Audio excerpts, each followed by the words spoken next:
Welcome to the guide on how to submit your monthly staff roster in the Quality Performance System, or QPS. Today, we will go step by step to show you how to submit your monthly staff roster in the Quality Performance System, or QPS. To access your account, go to qps.floridaearlylearning.com, click on the login key. You can use one of the two options at the top right of the screen or next to the Division of Early Learning logo. Enter your username and password. If you forgot your username, click on Forgot Username. You will need your Provider Portal ID, which is the same as your DEL EFS Mod ID, and you will also need your DCF ID, same as your facility license and registration number. Once you have entered this information, click Retrieve Username. If you forgot your password, click on Forgot Password and enter your username. Then click on Request Password. You will receive instructions to the email you entered when you activated your account. Once you have entered the username and password, click on Login. Once you have logged into your account, click Launch as indicated on the screen. Now that you're at your home page, to submit your staff roster, click on Staff at the top right of your screen. If the information is up to date and correct, you do not need to make any changes such as activating or inactivating, changing or adding teachers in a classroom. Then simply click Submit Roster. On this page, you can also see the roster submission history, which is located under the Submit Roster button. If you need to make changes to submit most current information, then the following slide will show you how to make those changes. If you need to make updates, let's start with the classroom first. To add a classroom, click on Add Classroom and fill in the information. Please note that the class tool corresponds to the age of the group of children in the classroom. If you are a family child care home, the class tool selected should reflect the majority of the age group of children in the classroom.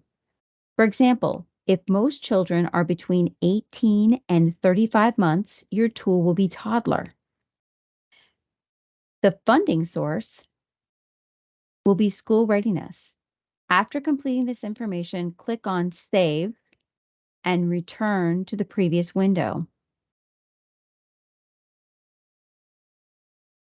You can also inactivate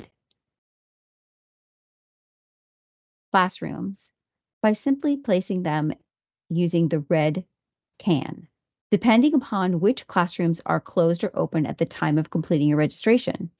You can activate a classroom that has been previously inactivated.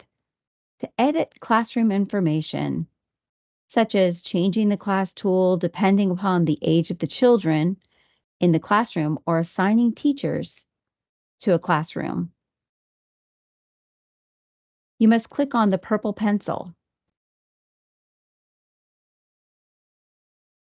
at the end of the classroom information as seen on the screen. After you make your changes and verify the information is correct and up to date, press the Next key.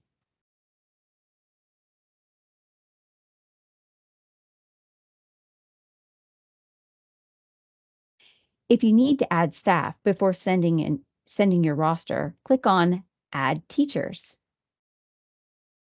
Using either of the two options that appear on the screen, once the window opens, fill in the information. Have teacher's birthday, date of hire, and email handy when filling this information. Check that all information is complete before saving.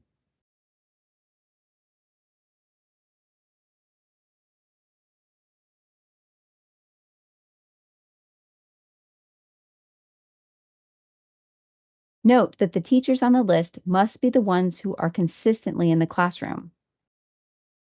For example, lead teachers and assistants. Remember, floaters and substitutes do not need to be added to your staff roster. The role of the director can be administrative if you primarily work in the office, or instructive if you actively are working in a classroom. Once you have filled in this information and reviewed it, click on Save and return to the previous page. If you want to inactivate a teacher who is not present, click the red can and inactivate the teacher. You can also activate anytime. If you need to edit or change information, click the purple pencil.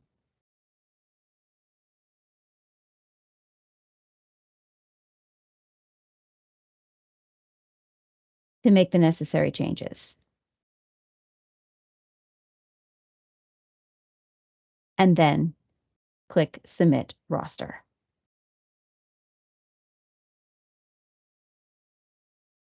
Now that the information has been verified and updated, you are ready to submit. Remember that the roster must be submitted every month. It is highly recommended to do it within the first 10 days of the month. On your home page,